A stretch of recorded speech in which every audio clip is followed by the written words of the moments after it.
First and foremost, why are we here? We are here because there have been allegations made against ministers for corruption and other acts of abuse of power and so on. So this is the first issue that we have to deal with and come to a landing point on. So most importantly, the CPIB has investigated the matter thoroughly, interviewed all relevant parties, including the ministers and their spouses, looked at their phones, and concluded that there was no corruption or criminal wrongdoing.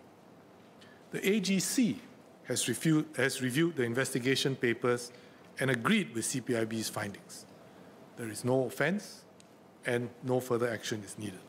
And the CPIB case is closed.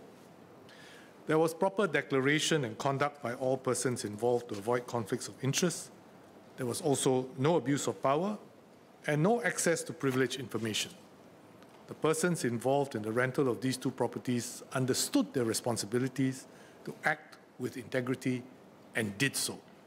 And Mr. Speaker, Mr. Deputy Speaker, this is a credit to our officers and the system as a whole. Members have asked for many clarifications, and my colleagues and I have answered all of them.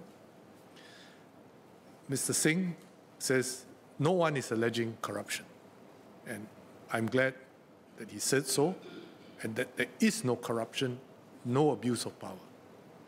I think the only remaining issue is this one of conflict of interest.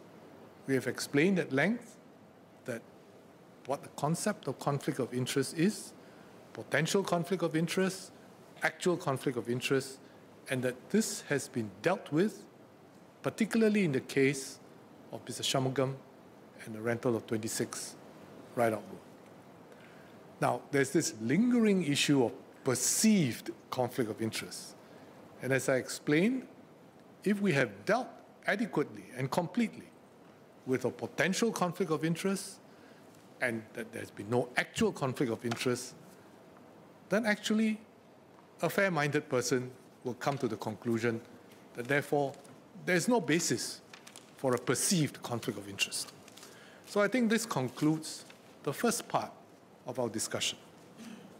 There were a number of useful points raised regarding the management of state properties and land, in particular of black and white bungalows. This is an associated issue, and I think Minister Edwin Tong has explained this quite fully. He's addressed these points and also the various suggestions, and will be looking into improving the optimization and the use of state land, which SLA has been doing, and in particular those which are not yet slated for redevelopment.